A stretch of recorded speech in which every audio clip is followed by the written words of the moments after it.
Fundación Solón, Ecotambo, Fundación Jubileo, Grupo de Trabajo de Cambio Climático y Justicia, ICEAT y Herbol presenta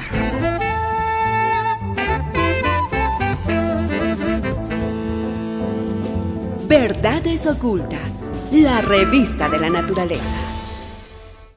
Muy buenas tardes. Bienvenidos a esta nueva edición de Verdades Ocultas, la revista de la naturaleza. Una producción del Grupo de Trabajo de Cambio Climático y Justicia, de Ecotambo, de ICEAT, de Fundación Jubileo y de Fundación Solón. En esta oportunidad hablaremos sobre cómo enfrentar el colapso ecológico. Empecemos con un relato. Tuki Tuki fue uno de los sobrevivientes del infierno de este año. A diferencia de otros tucanes, Tuki Tuki logró escapar a tiempo del fuego. Este tucán llegó sediento y con mucha hambre. Divisó unos árboles frutales y con desesperación se lanzó a buscar alimento en una instancia de Santa Cruz. De repente, Tuki Tuki sintió el impacto de una piedra en su bello pico. Tuki Tuki cayó. Tenía el pico partido. Lo encontraron agonizando. Le cosieron su pico. Intentaron salvarlo, pero murió. Tuki Tuki logró escapar del fuego, pero no de la crueldad humana. La muerte de Tuki Tuki no es la única. El año pasado tuvimos la trágica muerte de Valentina, una osa bandera, de una infinidad de roedores, de aves, de víboras, de armadillos, en fin, de una serie de animales que por escapar del fuego acabaron con quemaduras, mutilados y en muchos casos encontraron la muerte. Nosotros somos el único país donde existe una paraba de frente roja.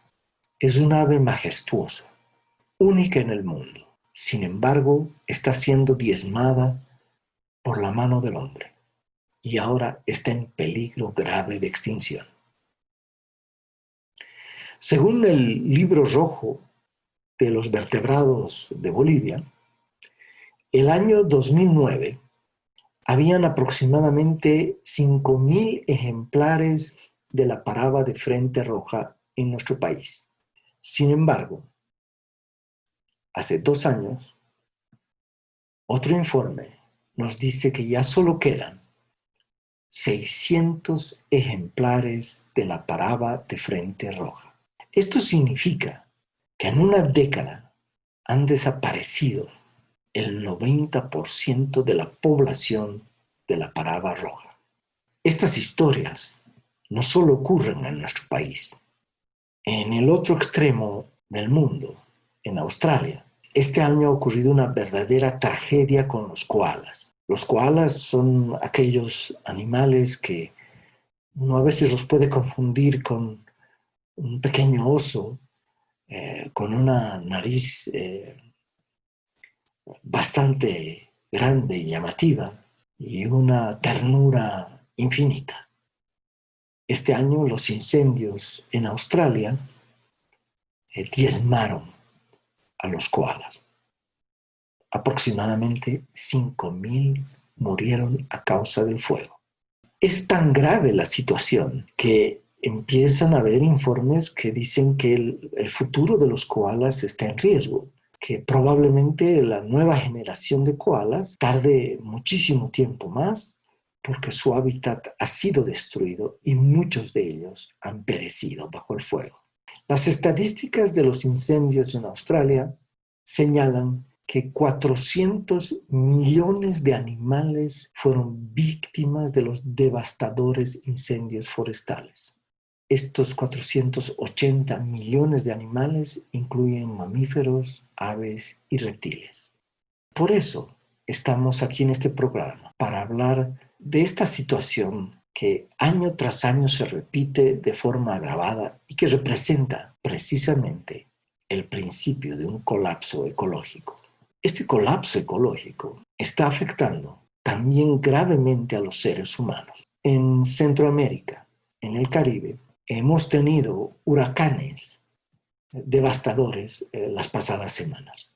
El ETA, que así lo llamaron, afectó a 5 millones de personas. Arrasó con poblaciones, con sembradíos, dejó desolación.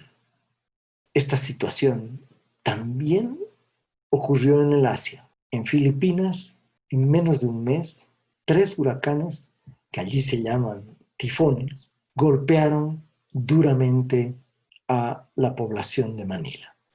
Cada año la situación del cambio climático se va agravando. Hay más huracanes, hay más tifones, porque hay más evaporación del agua de los océanos, producto del incremento de la temperatura en el planeta Tierra. Ya el planeta ha aumentado su temperatura en más de 1 grado centígrado. Y todos los científicos advierten que si pasa el umbral de 1,5 grados centígrados, la situación se pone muy grave. Y más de 2 grados centígrados es una situación extremadamente peligrosa. En el planeta, hasta ahora, 60 millones de personas han reportado casos confirmados de COVID-19. Y nos estamos acercando a casi 1.5 millones de muertos confirmados por el COVID. Insisto en el término confirmados, porque seguramente son muchísimos más, pero estos son aquellos de los que se tiene oficialmente registro. La situación es extremadamente compleja, está combinándose una crisis ecológica con una crisis sanitaria, con una crisis económica, con una crisis social, institucional, y esto está provocando una situación nunca antes vista en la historia de la humanidad. Tan grande es el impacto que los geólogos hablan de una nueva era geológica. Ya no estaríamos en el Holoceno, sino en el Antropoceno, que quiere decir una era donde el principal factor de intervención en el equilibrio del sistema Tierra es el hombre. Los seres humanos estamos provocando este caos, esta crisis, este colapso ecológico. En apenas 50 años se han perdido 2/3 partes de la fauna silvestre en el planeta Tierra. Y esto no ha sido fruto de la casualidad, es fruto de lo que hacemos, del sistema económico que implementamos, de las políticas que desarrollan nuestros gobiernos, de nuestras formas de consumo. En este programa, lo que queremos hablar es cómo hacer frente a este colapso ecológico. ¿Qué tenemos que hacer desde la sociedad, desde el Estado, para hacer frente a este colapso ecológico? Para ello, vamos a contar con 2 invitados ejemplares. Por un lado, María Estela Svampa, argentina, investigadora, escritora, que acaba de lanzar un libro que se llama El colapso ecológico ya está aquí. Nuestro otro invitado será Olivier Fontaine, francés, director del Alto Consejo para el Clima de Francia. Con él discutiremos sobre lo que ha pasado en esta última década en relación al cambio climático. Exploraremos lo que se prevé que va a ocurrir con el Acuerdo de París y discutiremos sobre las medidas que diferentes países están aplicando para reducir sus emisiones de gases de efecto invernadero, que son la causa del calentamiento del planeta Tierra. En nuestro último segmento hablaremos de la contribución de Bolivia que hizo el gobierno de Evo Morales ante el Acuerdo de París sobre cambio climático. ¿Y Bolivia está cumpliendo con lo que dijo que iba a hacer? ¿Es una propuesta insuficiente o es una propuesta engañosa que solo profundizará el colapso ecológico? No se pierda esta discusión. Después de esta pausa, volvemos con Verdades Ocultas, la revista de la naturaleza. Verdades ocultas. Estamos aquí con María Estela Svampa. María Estela Svampa es argentina, es una investigadora y escritora que ha visitado nuestro país varias veces. María Estela, bienvenida al programa.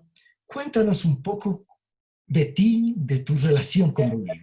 Mi vínculo con Bolivia ya tiene bastante tiempo, porque desde Argentina seguíamos, digo porque éramos varios, seguíamos muy de cerca lo que estaba sucediendo en Bolivia allá por 2002, 2003, en realidad desde la guerra del agua hasta la guerra del gas. Y en 2003, luego de la caída de Sánchez de Lozada, decidí ir a conocer Bolivia. En diciembre de 2003 aterricé por primera vez en La Paz y me puse en contacto con el que era entonces el Grupo Comuna. En ese momento eran Álvaro García Linera, Luis Tapia, Raúl Prada, el Oki Vega, entre otros, digamos que eran los más notorios, ¿no? Bolivia para mí fue no solo la apertura al mundo andino, sino también el puente a América Latina, a una reflexión más en clave latinoamericana, que de ahí en más emprendo, sobre todo, al calor de la expansión del extractivismo con la lectura de los conflictos que se estaban dando en los diferentes países. Escribí 2 libros sobre Bolivia y Estado y Movimientos Sociales, y el segundo libro fue publicado acá en Argentina en 2010 y ya era un libro más de intervención. Su título era Debatir Bolivia, los contornos de un proyecto de descolonización. A partir de 2009, digamos que venimos avanzando ya con otros series de colegas en las críticas a los gobiernos progresistas por su vínculo con el extractivismo y sobre todo con la minimización de los conflictos ambientales. Sin duda, tú lo conoces bien, pero a partir de 2010-2011 ya casi no había canales de diálogo entre los sectores que veníamos criticando el extractivismo desde una perspectiva indianista y ecologista, y los sectores progresisas que venían avanzando con una narrativa más estatalista desarrollista. Entonces ahí prácticamente se rompen los vínculos con, digamos, con los sectores ligados al gobierno de Evo Morales, inclusive no solo en Bolivia, sino también en Ecuador, ¿no? Que era el otro país faro, digamos, junto con Venezuela, eran los 3 países faros del ciclo progresista latinoamericano. Pero todo eso se cortó hacia 2009-2010, que es ahí donde yo diría se da esa fractura propia del pensamiento crítico y político latinoamericano entre esos sectores extractivistas, desarrollistas, y los sectores más indianistas, ecologistas. Eso sucedió en toda América Latina, pero fue particularmente agudo y dramático en un país como Bolivia, que sintetizaba expectativas políticas para todos nosotros. Ahora vamos a hablar de otro libro que has sacado. ¿Por qué han escogido el título de El colapso ecológico ya llegó para este libro que lo han escrito con Enrique Viale? ¿Qué es el colapso? ¿En qué se diferencia el colapso de la crisis? En mi perspectiva, hablar de colapso es hablar de algo mucho más profundo. El derrumbe de un edificio se ha colapsado, uno se ha desmayado, mientras que la crisis es algo que es un bajón, pero que puede revertirse. Es el sentido del concepto de colapso. ¿Y por qué ustedes enfatizan en el término ecológico? No solo climático, sino ecológico, y además lo enfatizan, dicen, ya llegó. O sea, este colapso no es que vamos a un colapso ecológico, sino ya está aquí. Efectivamente, el título es El colapso ecológico ya llegó, pero el libro tiene un subtítulo, y es una brújula para salir del mal desarrollo. Con esto lo que quiero enfatizar desde el inicio es que la nuestra no es una apuesta al colapso, al derrumbe o a una narrativa distópica, sino que la nuestra es una apuesta a la sostenibilidad de la vida. El libro narra, en los primeros capítulos hace un diagnóstico muy dramático de la situación que estamos atravesando, mientras que en la última parte, en los últimos capítulos, propone, en clave de narrativas relacionales y de propuestas propuestas de transición socioecológica, cuál sería, en todo caso, cuáles serían las vías de salida a esta crisis. Hablamos de colapso, aunque también yo creo que podría hablarse de crisis y colapso, ¿no? Ambas a la vez, porque de hecho esta pandemia nos ha situado en las puertas de una crisis muy ambivalente, que en todo caso abre a posibilidades diversas en un horizonte todavía marcado por la incertidumbre, en la cual el colapso no sería solo ecológico, sino más bien sistémico, ¿no? Un colapso económico también, y político, además de ecológico. Nosotros arrancamos en el libro, sobre todo, recordando, ¿no?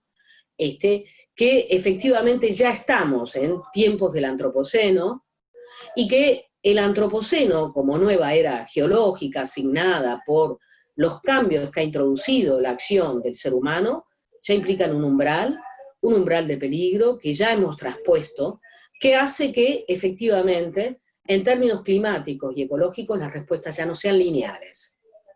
Más aún, a fines del 2019, no lo olvidemos, se firmó, hubo 11.000 científicos que firmaron una carta, una declaración, en la cual reconocían que en realidad el cambio climático era mucho más rápido y vertiginoso, ¿no? Y que las transformaciones que esto conllevaba podía generar reacciones en cadena, ¿no? Para lo cual había que tomar medidas urgentes para modificar o transformar los modelos de desarrollo o de mal desarrollo, como decimos nosotros. Yo creo que esto se agravó al calor de la pandemia, ¿no? La pandemia, recordemos, puso en evidencia, por un lado, las graves desigualdades sociales que atraviesan nuestras sociedades, sobre todo al calor de la concentración de la riqueza, pero al mismo tiempo puso de manifiesto la gravedad también de la crisis socioecológica, porque estamos ante virus zoonóticos, ¿no? Esa palabra que suena cada vez de más en más, ¿no? La zoonosis tiene que ver con ese salto que los virus hacen de los animales a los seres humanos, y cuyas causas son o están ligadas a la crisis socioecológica, al avance sobre los ecosistemas silvestres, ¿no? Que expulsan a los animales, y que entonces hacen que estos virus que hace siglos anidan o están en esos ecosistemas silvestres, puedan tener contacto con humanos o animales en entornos más urbanos. O también la cría de animales a gran escala, que también es otro caldo de cultivo de las pandemias. Entonces la pandemia añade un plus, añade espesor, ¿no? A esta situación de colapso que estamos atravesando, que no es solo ecológico, insisto, sino también es social, es económico, ante la grave recesión que ha causado la pandemia, y también yo diría, puede ser político, si lo ligamos a la expansión de las extremas derechas negacionistas que en los últimos años, ¿no? Se han consolidado en países tan importantes como Australia, como Brasil, con Bolsonaro, o inclusive con Trump hasta hace poco tiempo en Estados Unidos. Todo lo que analizan con términos científicos, con datos, digamos, la posibilidad de colapso de nuestras sociedades, indican que esta vendría de la mano de la pérdida de complejidad y de la emergencia de capitalismos regionales, ¿no? Que implicarían una refeudalización de las relaciones sociales, y por ende una pérdida de valores que nosotros, en el marco de nuestra civilización, consideramos vitales, como son los valores democráticos. Si hablamos de colapso, no solo estamos hablando del cambio climático, ¿no? O del calentamiento global, sino que también estamos hablando de la extinción masiva de especies, y estamos hablando también de la instalación de un modelo alimentario que está controlado, manejado por unas pocas transnacionales, que avanza sobre los territorios, que destruye ecosistemas, que utiliza agrotóxicos, ¿no? Y que hace que también nuestros propios cuerpos, estos cuerpos del antropoceno, sean cuerpos tóxicos y que lo vemos naturalizado. Cuando hablamos del concepto de colapso y su diferencia con el de crisis, ¿no? Por ejemplo, en el ámbito económico, en la historia del capitalismo hemos tenido crisis muy agudas, ¿no? La Gran Depresión, pero después de esas crisis, a veces más prolongadas, a veces más profundas, hay momentos de recuperación. En cambio, cuando estamos hablando de un colapso, y más que todo en el plano ecológico, lo que los científicos nos están advirtiendo no es que este es un momento, un pico, ¿no?, de la crisis y que después vuelve a bajar, sino es como que hemos entrado a un tobogán en el cual uno está de bajada, hasta llegar al abismo.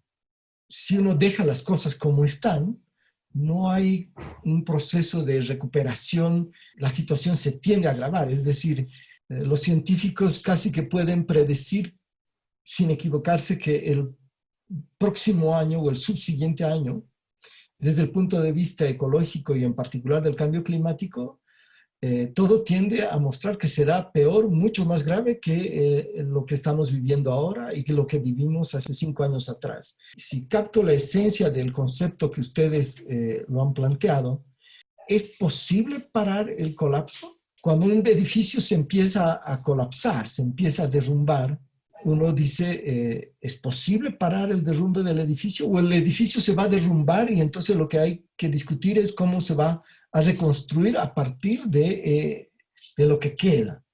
¿Cuál es la magnitud que ustedes ven de este colapso? Y ver también en 2 temas que están muy ligados. Uno que tú has mencionado, el tema del mal desarrollo. ¿Hay un buen desarrollo? ¿Es posible un buen desarrollo? ¿Ese buen desarrollo es posible para evitar el colapso o surgirá después del colapso? Quizás con otro nombre que ya no sea desarrollo.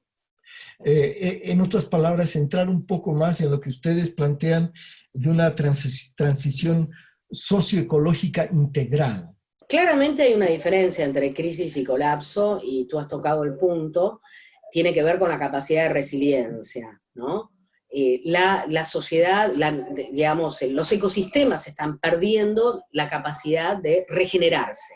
En esa línea, sin embargo, creo yo que hay posibilidades o es necesario apostar a la capacidad de resiliencia. ¿Estamos en una situación de colapso? No lo dudo.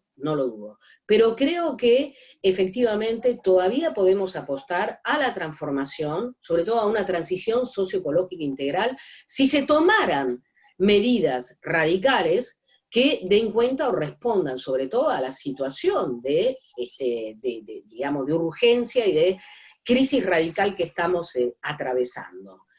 En esa línea, y quiero aclarar, nosotros hablamos de mal desarrollo porque efectivamente es necesario subrayar las diferentes dimensiones, ¿no?, de insustentabilidad de los modelos de desarrollo que se han consolidado, sobre todo ligados a la apropiación y explotación de la naturaleza, como el extractivismo a gran escala, ¿no?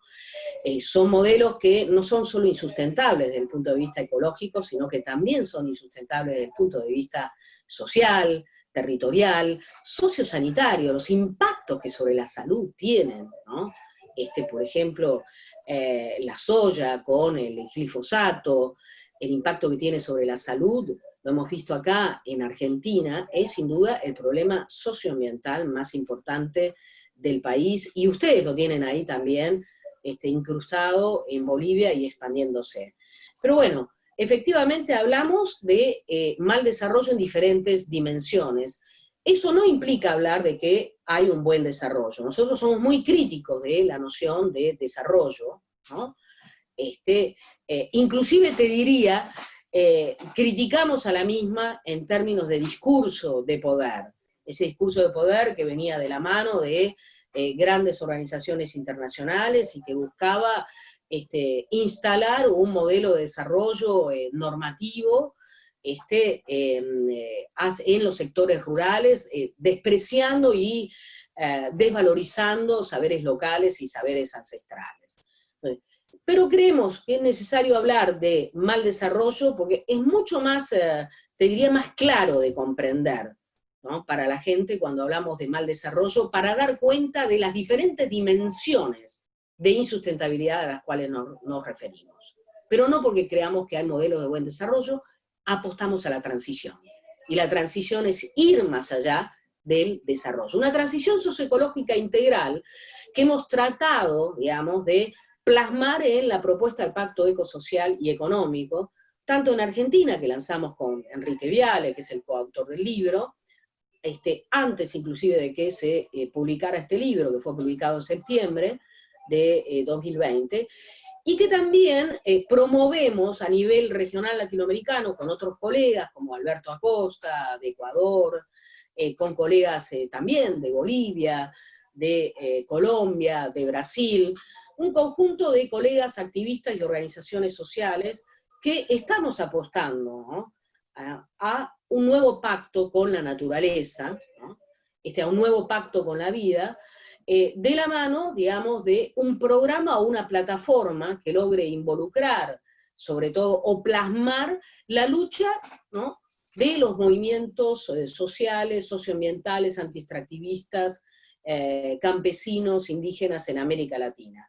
En realidad este es un pacto ecosocial inspirado de conceptos como el buen vivir, como los derechos de la naturaleza, la soberanía alimentaria, la ética del cuidado. Y tiene yo te diría, 3 ejes. El primero de ellos tiene que ver con el paradigma de los cuidados, ¿no? Creemos que, efectivamente, uno de los grandes aportes de los feminismos populares en América Latina, junto con los pueblos indígenas, es la de promover una narrativa relacional que implique un cambio en la relación con la naturaleza, ¿no?, y que coloque en el centro de la agenda la sostenibilidad de la vida. Los cuidados también, cuando hablamos de los cuidados, esto tiene varias dimensiones, ¿no? Y esto ha sido revalorizado también al calor de la pandemia, donde hay que pensar la relación estrecha entre cuidado, salud y ambiente. En segundo lugar, el pacto ecosocial promueve desde una perspectiva holística la articulación entre justicia social y justicia ambiental. No son solamente propuestas que implican o que conllevan, digamos, un pacto verde, sino también que promueven una agenda de justicia redistributiva. Nosotros en esa línea planteamos desde una renta básica hasta la reforma del sistema tributario, que es sumamente inequitativo y desigual en toda América Latina, y también el no pago de la deuda externa. Desde el punto de vista de la justicia socioambiental, para que sea integral la transición tiene que ser pensada, por un lado, en relación a la problemática energética. Nuestras matrices energéticas en América Latina están basadas en el paradigma de los combustibles fósiles. Necesitamos desconectar nuestras sociedades, nuestras economías y nuestras mentes también de el paradigma fósil, esto es, del carbón y sobre todo el petróleo y el gas. En segundo lugar, debemos avanzar en un paradigma productivo sostenible o sustentable, sobre todo anclado en la economía social y en la agroecología. Para ello debemos abandonar el paradigma o el modelo de agronegocios que cada vez se expande más en nuestras sociedades, recordando sobre todo que pese a que existe un fuerte proceso de concentración de la tierra en América Latina, pese a eso, a nivel global, por ejemplo, los pequeños y medianos productores, pese a tener solamente a poseer el 25% de la tierra, producen el 75% de los alimentos. Este cambio es posible porque además el paradigma o el modelo de agronegocio se ha consolidado en los últimos 30 años, ¿no? Es posible volver, sobre todo porque América Latina es muy fuerte, ¿no?, en términos de experiencia de economía social y de agroecología. Y por último también debemos hacer una apuesta a la transición urbana, debemos reconectar las transformaciones urbanas que requerimos con el modelo productivo para poder también vincular de modo más directo productor y consumidor. Al calor de esta pandemia hemos visto cómo también esta repercute más en las grandes ciudades. América Latina no es solamente el continente más desigual, no es solamente la región con una tasa mayor de concentración de la tierra, ¿no?, es también la región más urbanizada del planeta. El 80% de la población vive en ciudades en América Latina. Sin olvidar también otro de los tristes, récords que tiene América Latina, que es la región del planeta en la cual se asesinan más activistas de derechos humanos y activistas ambientales. En fin, la nuestra es una apuesta integral, holística. En esa línea queremos hacernos eco también, insisto, de esas categorías y esas experiencias ligadas a las luchas antiextractivistas en toda América Latina.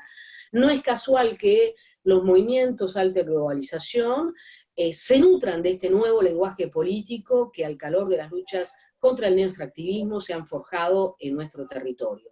Este es un momento para debatir proyectos societales que impliquen construir sociedades resilientes, solidarias, democráticas, y la única salida al colapso ecológico, y yo te diría al colapso sistémico, es esta: apostar de manera urgente a una transición socioecológica integral.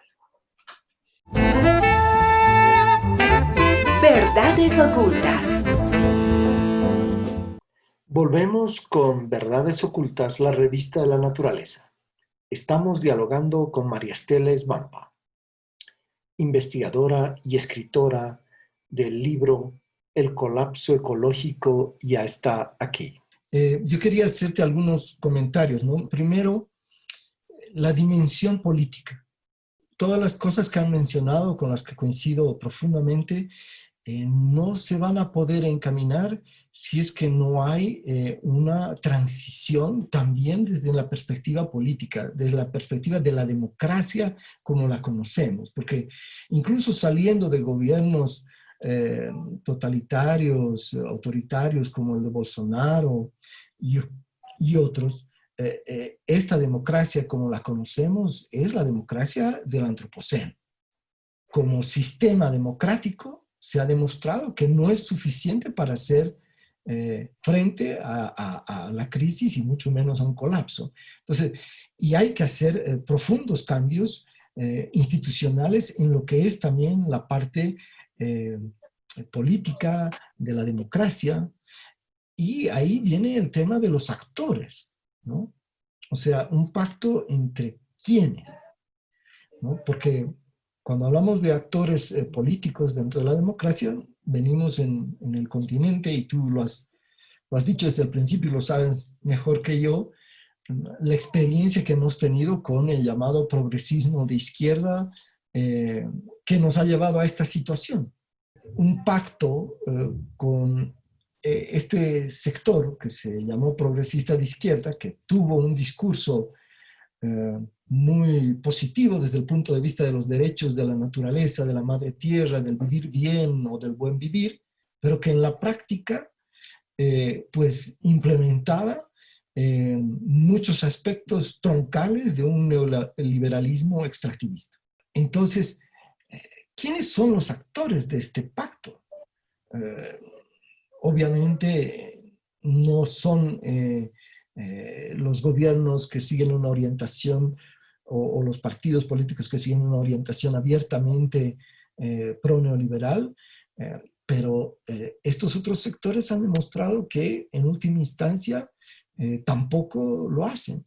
No pasa el tema del pacto por el surgimiento de otra alternativa política. O sea, no es el drama que vivimos en Sudamérica, el drama de que estamos entre un neoliberalismo y un neopopulismo, y el uno puede ser circunstancialmente más progresista que el otro frente a ciertos aspectos, pero que en relación al tema de fondo ninguno logra resolver el problema. No es necesario construir un actor político diferente, y un pacto, digamos, de las características que lo plantean, requiere una nueva correlación de fuerzas, porque no es solo un problema de discusión, de intercambio de propuestas, que es muy importante, y esa correlación de fuerzas se va a construir a partir de que se logren ciertas victorias emblemáticas que cambien la actual relación de fuerzas. Porque si eso no se da, no va a haber una relación de fuerzas que permita un pacto en las condiciones que ustedes lo plantean. Puede haber un pacto en el otro sentido, totalmente.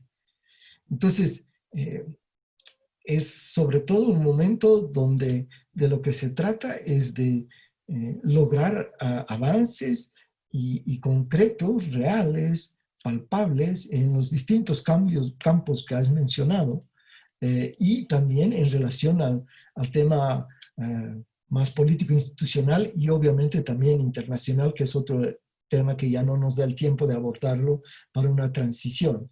Pero bueno, ¿qué opinas de esto al respecto? Adelante, María Estela. Bueno, Pablo, tú has puesto digamos, en juego grandes problemas, o sea, para los cuales no tenemos respuestas ciertas. Yo creo que nos toca navegar estas aguas turbulentas y que efectivamente lo que sucede en América Latina es que, a diferencia de otras latitudes, como en Europa o inclusive uno podría pensar en Estados Unidos con Biden, ahí se están pensando en alternativas o en transiciones, ¿no? Sobre todo una transición energética de la mano de un Green New Deal. Que sean más o menos radicales, hay que leerlo en cada caso, pero lo que sí hay que decir es que en el plano internacional, por fuera de América Latina, hay gobiernos que están pensando en la transición. Y están dando una discusión en términos de agenda de qué implica la transición, sobre todo en el plano energético. En cambio, en América Latina no.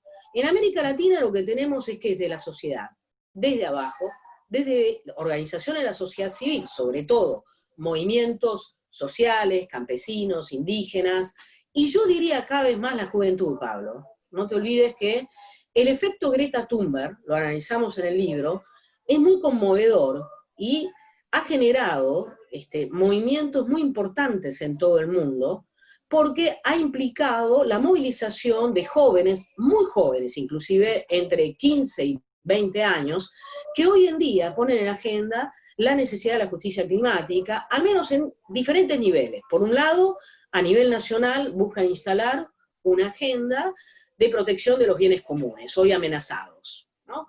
En segundo lugar, buscan también promover una agenda en relación al cambio climático, de mitigación y adaptación al mismo. Y en tercer lugar, una agenda de transición socioecológica. Transicionar es el verbo que han creado, inclusive los jóvenes, hoy en día.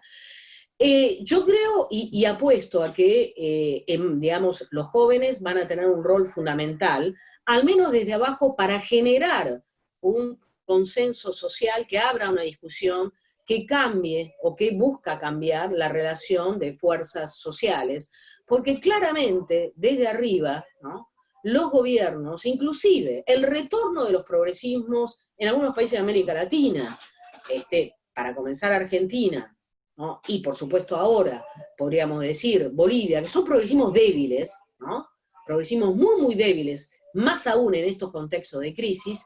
Todo indica, por ejemplo, en el caso argentino, que de transición se habla poco y de que lo que se trata es de reactivar el extractivismo, ¿no?, para salir de la crisis. Nosotros queremos instalar, ¿no?, claramente que sí, con el neoextractivismo, durante el ciclo progresista, durante el consenso de los commodities, esa riqueza además que se generó a costa de la destrucción de los territorios, fue capturada por los sectores más ricos. Imaginemos el contexto actual, ¿no?, ya de crisis socioecológica y de colapso inminente. Entonces, no creemos que sea necesario o sea lo mejor reactivar la economía de la mano de más extractivismo, todo lo contrario. Bueno, esa es la lucha que estamos tratando de dar a nivel nacional, pero que por supuesto es necesario también abrir a una discusión más bien regional. Porque lo que va a suceder también, creo yo, si no, Pablo, es que mientras Europa, y vaya a saber Estados Unidos de la mano de Biden, realicen una transición por lo menos energética, ¿no?, acá lo que va a suceder es que esa transición energética se va a hacer a costa de nuestros territorios. Por ejemplo, explotando el litio, atropellando a las comunidades y destruyendo ecosistemas. Mientras nuestros gobiernos siguen, insisto, promoviendo más y más extractivismo. Mi temor es que los progresismos, débiles o no, se tropiecen nuevamente con la misma piedra. O que nosotros nos tropecemos con la misma piedra, ¿no? Porque efectivamente estos progresismos siguen siendo neoextractivistas. Pero la diferencia es que estamos en un contexto de crisis y colapso, y estamos en un contexto en el cual hay mayor conciencia en las sociedades, mayor movilización, ¿no?, y que al menos, creo yo, se pueden generar condiciones para hacer cambios importantes en la agenda pública y política. Si soy, optimista o pesimista, no sabría responderte, porque todo indica una tendencia muy fuerte al colapso, de eso no hay ninguna duda. Pero, insisto, nuestro mensaje es que todavía hay, digamos, una alternativa, que es la de la transición ecosocial o socioecológica integral, y que para ello debemos, desde abajo, alimentar cambios que también impliquen una presencia muy fuerte en la agenda política institucional, y para ello sin duda hay que dialogar con los sectores de gobierno que hoy están en el poder. No tengo ninguna duda acerca de eso, de que son momentos muy, muy problemáticos, y que de todas maneras hay, insisto, cada vez más gente en la sociedad civil que es consciente de que no se puede ser progresista y feminista sin ser ecologista también. Que la única transformación posible se hace de la mano de la articulación entre una izquierda que es indianista, que es feminista, pero que también es ecologista. Este es el mensaje, que es completamente diferente al que hace 10 o 15 años, ¿no?, transmitían nuestras sociedades. Bueno, hagamos una apuesta a eso, aun si la relación de fuerzas todavía es claramente negativa. Muchísimas gracias, María Estela. Realmente ha sido muy interesante esta conversación. Una invitación a todos a poder leer el libro El colapso ecológico ya llegó. Aquí en Bolivia se lo puede adquirir por internet. No creo que ha llegado físicamente, no lo he visto todavía, pero con toda seguridad te esperaremos, no bien se pueda viajar, a que te animes a hacer una presentación de tu libro en Bolivia, hecho que nosotros lo apoyaremos y auspiciaremos ampliamente. Muchas gracias, María Estela, por esta entrevista y por este diálogo sobre todo. Un placer dialogar contigo, Pablo, y ojalá, a mí me encantaría visitar prontamente a la querida Bolivia. Hasta una próxima oportunidad. Ahora vamos a un corte de nuestro programa Verdades Ocultas, la revista de la naturaleza. Verdades Ocultas. Continuamos con Verdades Ocultas, la revista de la naturaleza. Y en este segmento estamos con Olivier Fontaine. Olivier Fontaine es francés, diplomático. Él estuvo en Bolivia entre el año 2002 y el 2008. Él fue el segundo a cargo de la Embajada de Francia en Bolivia durante esos años. Trabajamos durante un periodo en la Cancillería en Bolivia. Él posteriormente fue subdirector, el segundo a bordo para el tema de negociaciones climáticas y que tienen que ver con el medio ambiente por el gobierno de Francia entre los años 2014 y 2019. Y actualmente, desde el año 2019, es el director del Alto Consejo para el Clima del Estado de Francia. Olivier, quisiera que nos expliques qué es esta tu nueva función, qué es esto de el Alto Consejo para el Clima que se habría creado en Francia. El Alto Consejo para el Clima fue creado por el presidente de la República a finales del año 2018 y entró en funciones en 2019.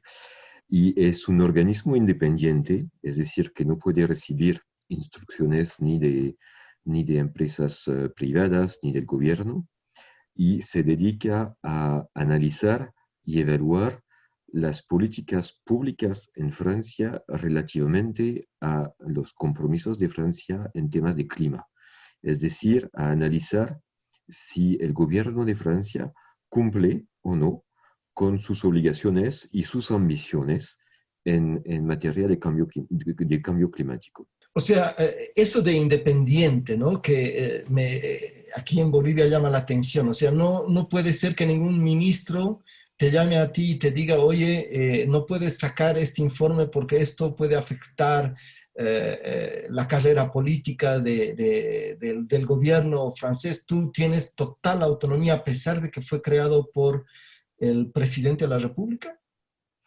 Sí, y hay hay tres elementos que nos garantizan la independencia. El primero es que tenemos un pequeño presupuesto que es como santificado, que nadie puede tocar y que es automáticamente renovable cada año. Segundo, tenemos el Alto Consejo mismo está compuesto por 13 personas que son en gran mayoría científicos de muy alto vuelo o gente que ha sido muy influyente en el tema del clima, de las negociaciones climáticas, bueno, personas muy respetadas. Es decir, que es un factor también muy fuerte para la independencia. Y por fin está inscrito en la ley que da creación al Alto Consejo, que nadie nos puede dar instrucciones. Es decir, que ningún ministro nos va a llamar para decir, por favor, no escriban esto, o por favor, escriban esto. Creo que es una experiencia que debería replicarse en el caso boliviano. Sería muy bueno que haya una instancia creada por el Estado, financiada por el Estado, con participación de científicos, de organizaciones sociales, indígenas también, o sea, de diferentes actores, pero independiente y que pueda evaluar cómo Bolivia está cumpliendo o no sus compromisos ante el Acuerdo de París, qué es lo que está pasando con los planes de reforestación y de deforestación, y que pueda emitir posiciones totalmente independientes, fundamentadas, y que no sea simplemente una correa de transmisión de lo que el Ejecutivo o tal o cual ministro o el presidente quieren que salga en un informe. Para tu información, ya en Europa creo que somos el segundo o tercer organismo creado por un Estado. El primero fue creado en Inglaterra hace 10 años.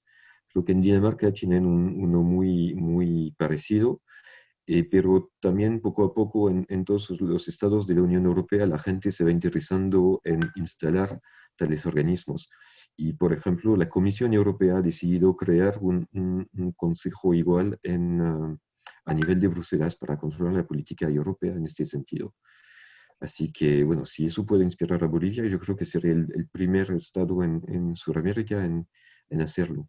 Vamos ahora al tema y lo que queremos conversar, ¿qué ha pasado durante esta década, ¿no? Porque este 2020 termina el Acuerdo de Cancún. Estaba leyendo un informe de la Convención de Biodiversidad Biológica, que sacan un reporte que se llama el Emission Gap Report, ¿no? Del año 2019, que sería el informe sobre la brecha entre lo que se promete o lo que proponen hacer los países y lo que habría que hacer. Y prácticamente la conclusión es que es una década perdida, que si se hubiera hecho más durante esta década, ahora la situación no sería tan difícil.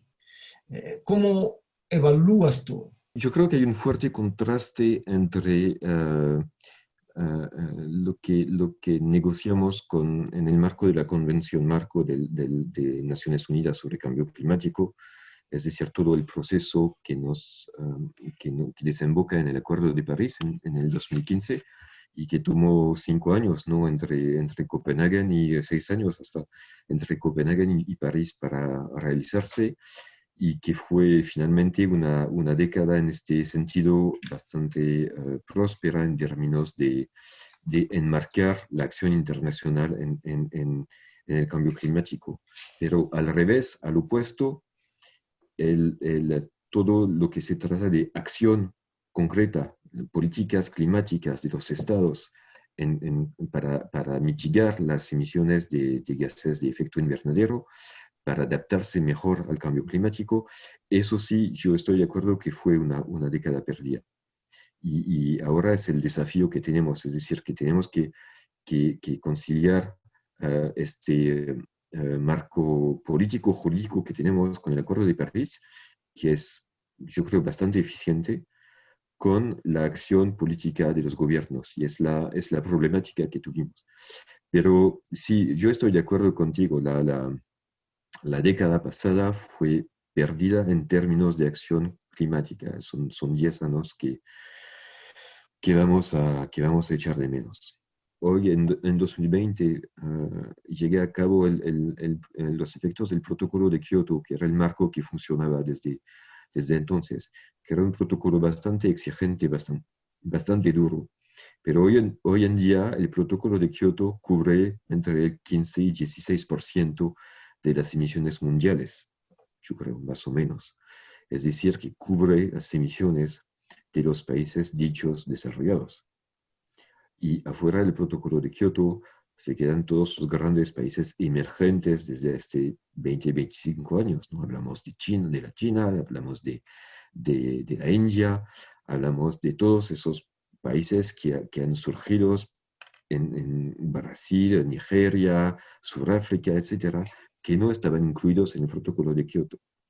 Y fue uno de los problemas del protocolo de Kioto, de donde también salieron Estados Unidos, porque no había este equilibrio entre países en desarrollo, países desarrollados y sobre todo países emergentes, los grandes en desarrollo, digamos. Y en París yo creo que logramos conciliar esta exigencia de que todo el mundo esté en el acuerdo, que todo el mundo haga esfuerzos a medida de sus capacidades. Obviamente no vamos a esperar la misma cosa de un país de Europa como de un país de África, pero que todo el mundo esté involucrado en esto y al mismo tiempo que tengamos un marco que sea un marco de acción que sea bastante exigente para tener acción de los estados a nivel internacional y a nivel nacional. Lo positivo es que ahora todos los países están, si se puede utilizar la palabra comprometidos, sí, en reducir sus emisiones de gases de efecto invernadero. Antes ese compromiso estaba fundamentalmente en el grupo que estaba en el protocolo de Kioto, pero este protocolo de Kioto no cubría sino una pequeña fracción de las emisiones de gases de efecto invernadero. Y bueno, ahora todos están a bordo, bueno, con excepción de Estados Unidos, y nuevamente me baso en este informe informe de la brecha de emisiones de la Convención de Biodiversidad, y dice, bueno, si no hubiera Acuerdo de París, ¿dónde estaríamos el año 2030? Estaríamos con emisiones de gases de efecto invernadero de 60 gigatoneladas de dióxido de carbono equivalente, o sea, tomando en cuenta todos los gases de efecto invernadero. Con el Acuerdo de París, vamos a bajar esto más o menos unas 5 gigatoneladas. Pero, ¿cuánto deberíamos bajar hasta el año 2030? ¿El doble? ¿El triple? El informe dice, habría que bajar por lo menos 4 veces más. O sea, en vez de bajar 5, habría que bajar 20 gigatoneladas hasta el 2030. Entonces, muy bueno, todos estamos dentro, todos tenemos que hacer nuestra parte, unos más que otros, pero resulta que de conjunto vamos a hacer un cuarto de lo que se necesitaría hacer hasta fines de esta década que empieza. Y si eso es así, bueno, estamos realmente en una situación de catástrofe climática, ¿no? ¿Y qué se hace con un acuerdo que tiene un cuarto de la ambición que sería necesaria para contener el incremento de la temperatura a 2 grados centígrados? Porque si hablamos ya de 1.5 grados centígrados, habría que hacer 7 veces más de lo que se propone hacer el Acuerdo de París. Verdades ocultas. Continuamos con Verdades Ocultas, la revista de la naturaleza.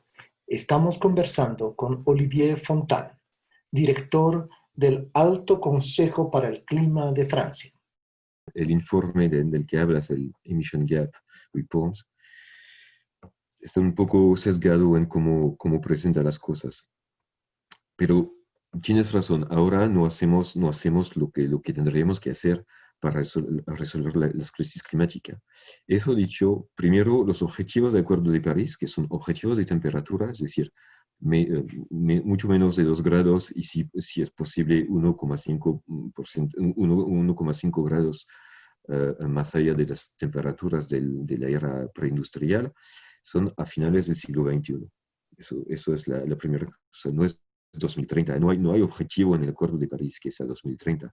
Eso es una trayectoria de trabajo de este informe que es válida, que todos tenemos trayectorias de trabajo que pasan por el 2030, pero no es el final de las cosas. Segundo, no hay que olvidar que el análisis de este informe y de muchos informes se basa en las propuestas de compromiso que hicieron los estados en el 2015, incluso justo antes de que se aprobara el Acuerdo de París, que se llamaban entonces INDCs. Y decían, bueno, vamos a reducir de tanto por ciento en tal o tal sector, en transporte, en agricultura, o cada uno decía un poquito lo que le daba la gana, algunos con mucho serio y otros de manera más liviana, digamos. Y todos los cálculos que se hacen ahora, incluso los de este informe del Emission Gap Report que mencionas, se basan en los compromisos de los papeles de esta época. Ahora bien, el principio mismo del Acuerdo de París, que hay que ver como una caja de herramientas. Ahora los obreros son los estados. El trabajo se debe hacer en cada uno de los países. El principio del Acuerdo de París es que cada 5 años todos los estados vuelven a la convención juntos en esas COP tan famosas y dicen, bueno, hasta ahora yo había dicho que hacía tal o tal cosa para mejorar mi mitigación en términos de cambio climático. Ahora yo presento una nueva contribución nacional que tiene que ser, eso es una obligación en el Acuerdo de París, que tiene que ser más ambiciosa que la presente. Es decir, que, por ejemplo, esperamos que en 2020, porque con la epidemia de COVID, con la pandemia, las cosas se vuelven un poco más complicadas, pero tal vez en 2021 los estados vuelvan con nuevas contribuciones nacionales que normalmente nos van a poner en una trayectoria mejor que la que presenta el Emission Gap Report, pero que sin duda todavía no va a ser suficiente para respetar los objetivos del acuerdo. Pero en 2025, de nuevo, los estados vuelven con nuevas contribuciones que tienen que ser más ambiciosas que las de 2020, etcétera, etcétera, etcétera. Es decir, que poco a poco, por su propia acción, y sin que ningún poder más allá de la soberanía de los estados les imponga nada, por su propia acción voluntaria, los estados van a incrementar sus esfuerzos y ponerse en línea con los objetivos del Acuerdo de París. Eso es el plan. Ahora, si va a funcionar o no, lo veremos en 2100. Yo no estaré, desgraciadamente, pero entiendo que la realidad actual de los compromisos actuales de los estados es insuficiente, a veces es un poco desesperante, pero también se ve que hay un movimiento más fuerte y más allá de esos compromisos de los estados. Y también es lo interesante en la dinámica del Acuerdo de París. Ahora, yo me acuerdo, Olivier, cuando se aprobaba el Acuerdo de Cancún el año 2010 en México, se decía, bueno, los compromisos sí, no son lo que necesitamos, pero van a aumentar. Entonces, era la misma lógica en el Acuerdo de Cancún. Y durante el transcurso del decenio, porque era hasta el año 2020, vamos a ver cómo los países aumentan su ambición. Pero si comparamos lo que han hecho con lo que dijeron que iban a hacer, en verdad no aumentaron su ambición. Lo segundo es un tema que tú dices, el 2025. Y aquí otra vez te cito al Emission Gap Report, que tú manifiestas que está un poco sesgado, pero ¿qué dice? Dice, en vista del tiempo que transcurre entre las decisiones políticas y la consiguiente reducción de las emisiones, si se espera a 2025 para intensificar las contribuciones nacionalmente determinadas, será demasiado tarde para eliminar la gran disparidad en las emisiones en 2030. O se aumenta ahora más la ambición, o el 2025 nos volveremos a ver y aunque queramos, no podremos hacer el aumento necesario. Y yo he sido un negociador de cambio climático y lo entiendo así. Si a un país le piden reducir sus emisiones 1% al año o 2% al año, lo puede hacer. Pero si le pides reducir al año 7, 10%, no hay forma de hacerlo, ¿no? Y mientras más tarde inicias el proceso de disminución, la próxima vez que te ves, o sea, el 2025, ya no tienes que reducir 2 o 3%, ya tienes que reducir 7%, y entonces no va a ocurrir. Entonces, el tiempo que tú pierdes ahora en tomar medidas mucho más ambiciosas, lamentablemente no se recupera posteriormente. Entonces, mi preocupación es, ¿qué hacemos ahora sabiendo de que estamos con unas contribuciones que son un cuarto, algunos dirán que es un tercio de lo que se debe hacer, pero más o menos todos coinciden en que estamos ahí, para aumentarlas ahora, porque después, cuando nos veamos en el 2025, tendremos que hacer no el triple, tendremos que hacer 8, 10 veces más, y eso no hay economía, no hay sociedad que lo pueda soportar. Te voy a contradecir es decir, que hasta ahora los esfuerzos de los estados individualmente y colectivamente no son suficientes para estar en línea con los objetivos que tenemos en el Acuerdo de París. Obviamente hemos perdido mucho tiempo y, como lo dices, cada año que pasa vuelve más difícil los esfuerzos que tenemos que hacer para bajar nuestras emisiones. Ahora, pues, es la situación que tenemos. O nos quedamos inmóviles frente a eso diciendo, ay, es demasiado tarde, no hay nada que hacer, o a pesar de todo eso, seguimos tratando de hacer esfuerzos. Porque hay un punto importante, es que en la lucha contra el cambio climático, cada décimo de grado cuenta. Es decir, que es mejor estar a 1,5 grados que a más 2. Y es mejor estar a más 2 que a más 2,5. Y mejor estar a más 2,5 que a más 3,2. Porque cada incremento en la temperatura tiene efectos muy adversos, muy fuertes sobre los países y las poblaciones. Así que tienes razón en el sentido que los esfuerzos hasta ahora son insuficientes, pero eso no impide que pongamos presión en los estados para que hagan más esfuerzos para reducir al mínimo el incremento de temperaturas. Y yo creo que muchos estados lo han entendido, porque cuando, por ejemplo, mira los últimos eventos desde hace 2 meses, desde el mes de septiembre, en términos de compromisos en el clima, son interesantes e importantes. Desde el mes de septiembre, hay 2 grandes estados emisores que se comprometieron a llegar a la neutralidad carbono entre 2050 y 2060, que son la China y Estados Unidos.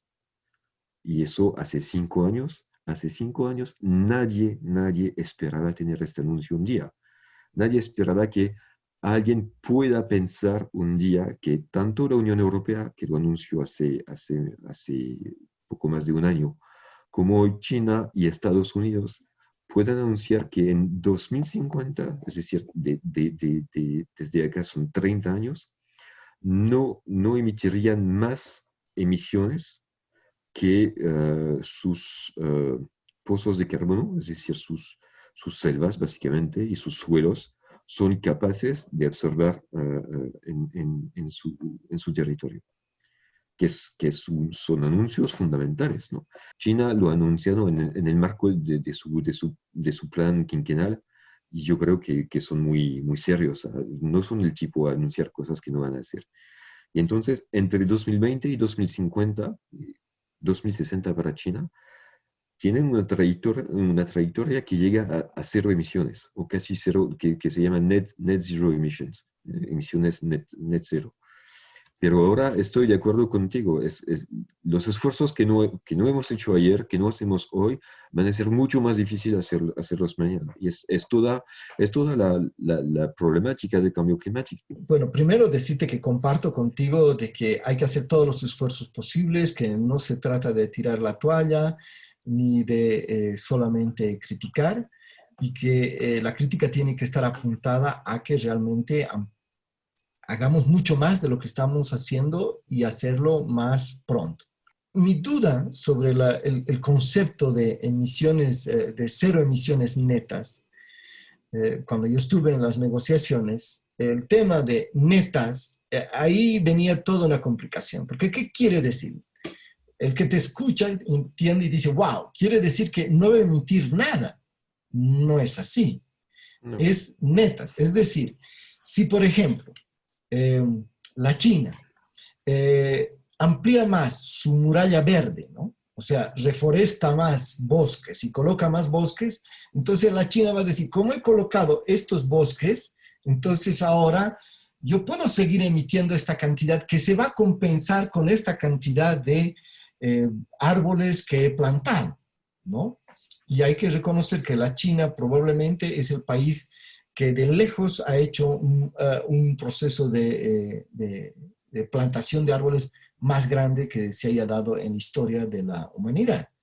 Pero entonces es un mecanismo de compensación. Y si a eso le añadimos mecanismos de mercado, entonces, sí, yo sigo emitiendo porque estoy contribuyendo económicamente o comprando bonos de carbono para tales y cuales proyectos, un país del sur. Entonces resulta que yo efectivamente no estoy haciendo lo que digo que voy a hacer, porque yo prefiero más, ¿no? Y era mi posición en las negociaciones climáticas, yo prefiero más que alguien me diga, voy a emitir yo realmente el 10% de mis emisiones, eso voy a, que me esté hablando del cero cuando sabemos que ese cero no es cero, ¿no? Porque en el fondo es todo un mecanismo de compensación y que lo define el propio país, ¿no? Entonces yo creo que es el tiempo de, yo siempre decía, no le podemos hacer trampa a la madre tierra, ¿no? Yo puedo decir de que haciendo sumas y restas en el fondo estoy llegando al cero, pero si no estoy reduciendo de verdad, lo que vamos a tener es una situación climática peor. Se consideran que hay 3 pozos naturales de CO2, que son primero el océano, que es el más grande, donde se absorbe el CO2, es un proceso natural. Segundo, el suelo, que también absorbe CO2. Y tercero, los bosques, que es un proceso también totalmente natural, que los bosques crecen comiendo CO2 y hasta tener su tamaño final. Obviamente, si se corta o si se quema el árbol, el CO2 vuelve a la atmósfera, obviamente. En las emisiones netas, tienes toda la razón de decir que hay que cuidar mucho en los detalles. Como sabes, fuiste negociador, en los detalles está el diablo, suele estar el diablo, y hay que cuidar mucho con esto. Efectivamente, si un Estado dice voy a tener emisiones netas cero, pero voy a comprar en el mercado o en otros países, voy a comprar entre comillas el oxígeno de sus árboles, de sus bosques para compensar mis propias emisiones, eso no funciona. Porque con los mercados no hay ninguna seguridad, digamos, de que, por ejemplo, los árboles que estás comprando al otro lado de la Tierra, bueno, van a vivir 30 años. Puede ocurrir cualquier cosa. Un rayo cae y se quema el bosque, o 20 años después llega gente que corta los bosques, etcétera, etcétera. Entonces hay que ser muy riguroso en eso. Por ejemplo, y te puedo dar el ejemplo de Francia, porque no voy a hablar para los otros países, pero nosotros tenemos un objetivo de emisión neta en 2050, y que es la compensación de las emisiones no reducibles en nuestro país, que principalmente son algunas emisiones de la agricultura que no se pueden reducir, que vienen de los animales generalmente, y algunas emisiones de algunas industrias muy emitidoras, como el cemento o el acero. Pero eso lo compensamos con nuestros pozos de carbono, es decir, los suelos en Francia y los bosques en Francia. Francia se ha prohibido comprar en los mercados internacionales para compensar sus emisiones. Es decir, que nosotros cuando decimos cero emisiones netas, es entre emisiones y absorciones territoriales en Francia. Yo creo que muchos países funcionan así, pero tienes razón, hay que cuidar en los detalles de lo que dicen o que van a decir los países que anuncian emisiones netas. Porque obviamente también hay algunos cuentan con pozos dichos artificiales, que es captura el carbono, que es una manera artificial de capturar el carbono y de ponerlo de nuevo bajo el suelo, que es una técnica que sí existe, sí funciona, pero a muy, muy pequeña escala y que es bastante cara, así que tampoco es una solución. Pero tienes razón, emisiones netas cero es posible, pero hay que cuidar mucho en los detalles para que sea una respuesta, digamos, honesta al problema que tenemos con el clima. Sí, estoy totalmente de acuerdo y tú has tocado un tema muy importante que es en inglés le llaman el Carbon Capture and Storage. Es decir, que no es que vamos a dejar de emitir, sino que vamos a emitir, pero lo vamos a reabsorber a través de una tecnología. Pero resulta que esa tecnología tiene una serie de problemas como los que tú has mencionado. Yo me acuerdo cuando estaba en las negociaciones, el problema era dónde lo inyectas de vuelta, en la tierra. Pero si inyectas en grandes cantidades, bueno, generas problemas muy riesgosos porque aumentas la presión en el subsuelo, ¿no? De repente hemos cambiado la perspectiva, ¿no? En vez de decir lo que estábamos diciendo al principio, es ahora o en el curso de los próximos años, ahora empezamos a hacer planes muy ambiciosos, ¿no? Que pueden parecer muy interesantes, pero para de aquí a 30 años, con un discurso muy atractivo. En el fondo estamos vendiendo una realidad que va a ser un país, un planeta con una temperatura mayor a los 2 grados centígrados. La idea no es decir, bueno, en 2050 estaremos en cero y ya está bien, nos vemos en 2051 a ver si lo logramos o no. Obviamente no es el caso. El interés de tener este objetivo de largo plazo, hay dos intereses principales. El primero es que, como te decía, tienes que dibujar una trayectoria entre ahora, 2020 o antes, si ya tenías tu compromiso antes, hasta el 2050. Y la forma de tu trayectoria va a ser más o menos la forma de tu economía en los 50, 30 años. Puedes considerar que estás en condiciones de hacer esfuerzos muy grandes desde ahora y puedes bajar tus emisiones muy fuerte desde ahora y luego tener un momento más tranquilo hasta el 2050. O puedes pensar que no, ahora no tengo ni la tecnología ni las inversiones para lograr eso, así que me voy a permitir seguir emitiendo un poco más hasta el 2025, 27, eso que dice la China, por ejemplo, pero luego estaré bien preparado y estaré en capacidad de bajar. Y cada estado va a definir según sus inversiones, capacidades, prioridades, sus gobiernos también, porque todo eso es muy político, digamos, su perfil de trayectoria. ¿Ok?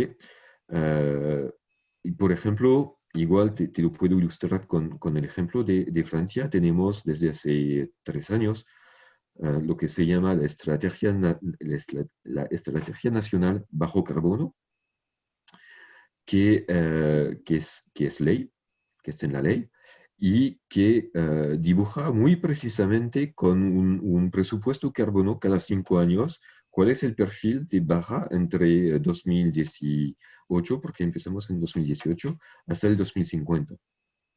¿Ok? La primera ventaja es tener, digamos, una visión de largo plazo, y 30 años para un Estado no es nada, ¿no? 30 años es mañana, es una generación, bueno, pues yo sé que para nosotros seremos viejitos hablando de nuestros recuerdos de negociadores entonces, en 2050, pero para un Estado no es nada. Es muy probable que desde de acá a 10 años, en 2030, en la gran mayoría de los países europeos se ha prohibido comprar vehículos térmicos, que el mercado se ha reservado a vehículos eléctricos. Ayer en Francia se anunció que en las casas nuevas se va a prohibir la calefacción por gas. A partir de ahora, si construyes una casa nueva o un apartamento nuevo en Francia, está prohibido poner calefacción por gas. Tiene que ser calefacción eléctrica, porque gas, energía fósil, emite demasiado. Así que, bueno, hay los tipos que están produciendo la calefacción por gas hoy todavía tienen un mercado para algunos años, para las casas que no son nuevas, pero saben que este mercado se va a ir reduciendo y van a pensar en invertir en productos eléctricos. Y es esa señal que mandas con una trayectoria a largo plazo. Y es lo que tenemos que cambiar, porque lo del clima, aparte de la parte científica, pero lo del clima es economía. No hay que equivocarnos, ¿no? Cuando hablamos de clima, de políticas climáticas, hablamos de economía, de lo que producimos y lo que consumimos y lo que exportamos, lo que importamos. Yo sé que 30 años en la vida de un Estado no es nada. La pregunta es, 30 años en tiempos de agudo cambio climático, de colapso climático, como le llamaría María Esteles Bampa, no es lo mismo. El tiempo corre muchísimo más rápido. Te agradezco mucho por tu participación en la entrevista y gracias por la invitación.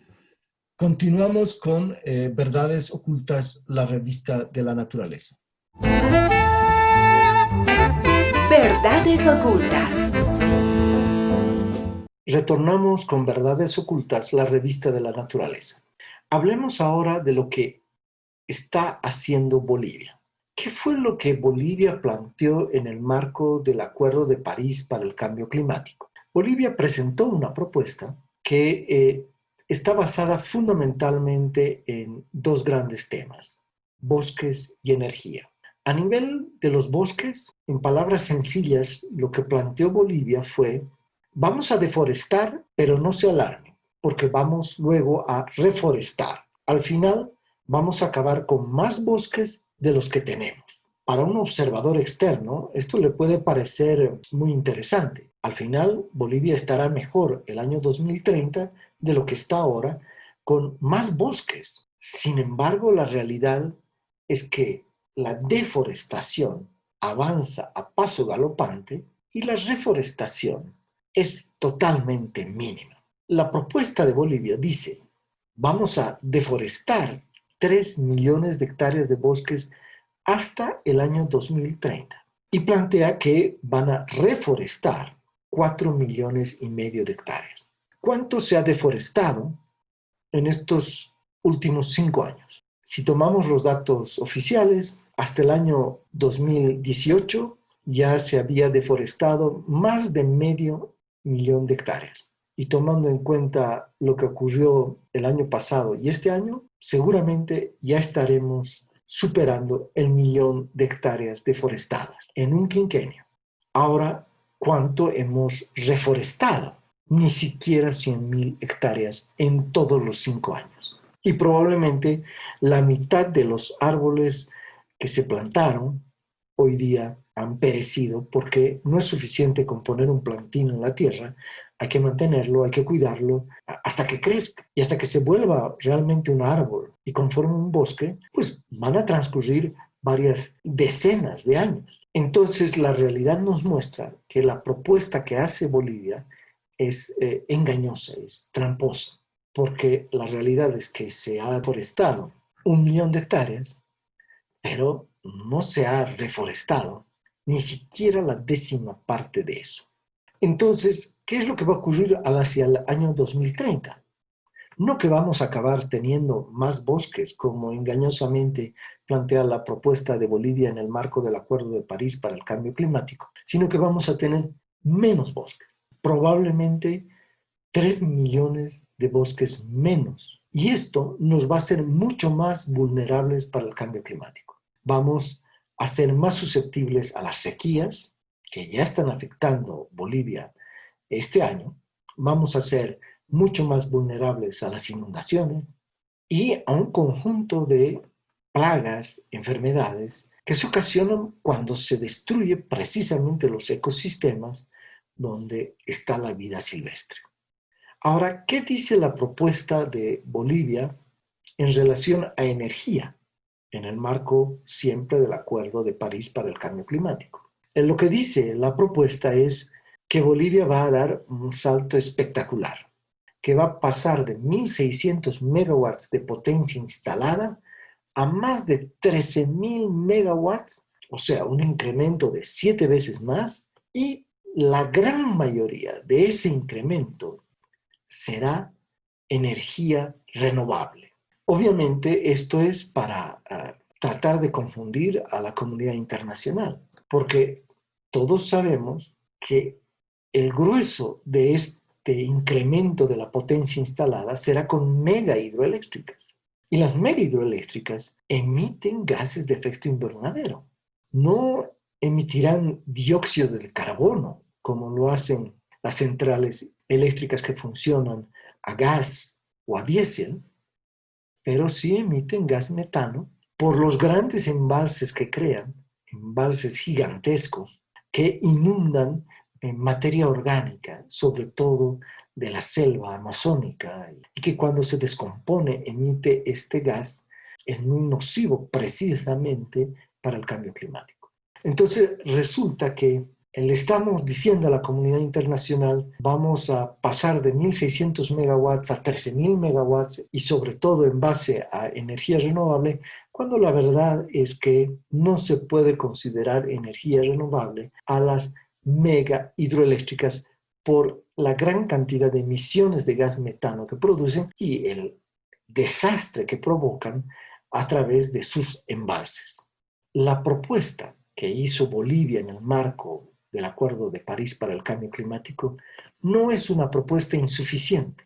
No es que Bolivia propuso hacer poco. No, lo que propuso lamentablemente el gobierno de Evo Morales a nombre de Bolivia es hacer trampa. Es decir, que vamos a ir a la izquierda cuando en realidad vamos a ir hacia la derecha. Y lo que corresponde ahora es cambiar esta propuesta y hacer una propuesta que realmente nos permita a nosotros enfrentar el colapso ecológico, el cambio climático. Y para ello es fundamental, primero, preservar nuestros bosques. Nuestros bosques son fundamentales para el oxígeno, para la lluvia, para la humedad en el ambiente, para evitar la erosión de la tierra, la sequía, para promover la biodiversidad, para garantizar el hábitat de innumerables animales silvestres que viven allí y que son esenciales para la vida del planeta en su conjunto.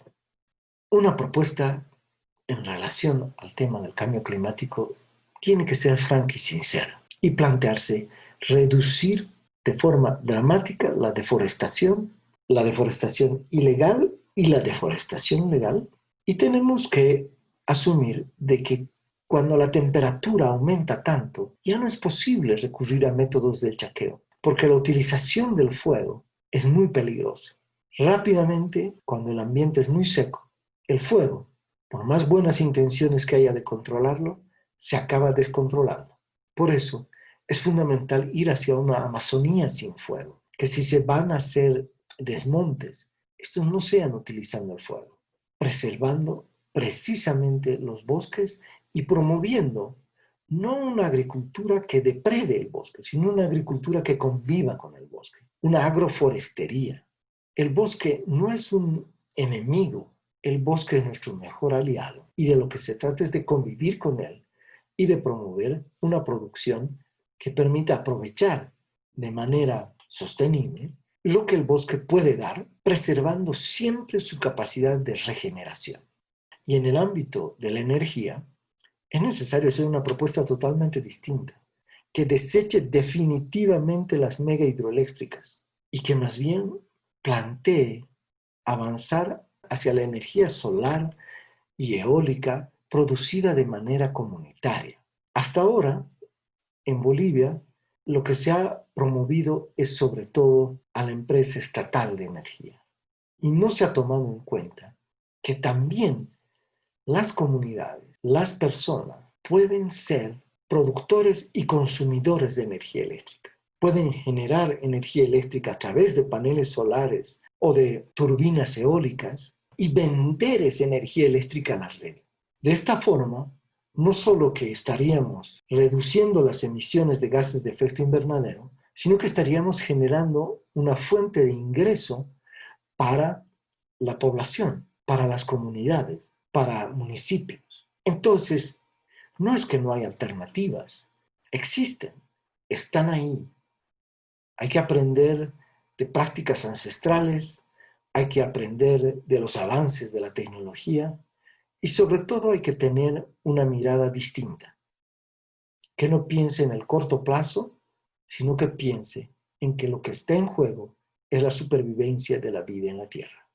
Muchísimas gracias por acompañarnos en este programa de Verdades Ocultas, la revista de la naturaleza, y nos estaremos volviendo a ver la próxima semana en otra edición de este programa que es producido por el Grupo de Trabajo de Cambio Climático y Justicia, Ecotambo, ICEAD, Fundación Jubileo y Fundación Solón. Muchas gracias. Verdades Ocultas.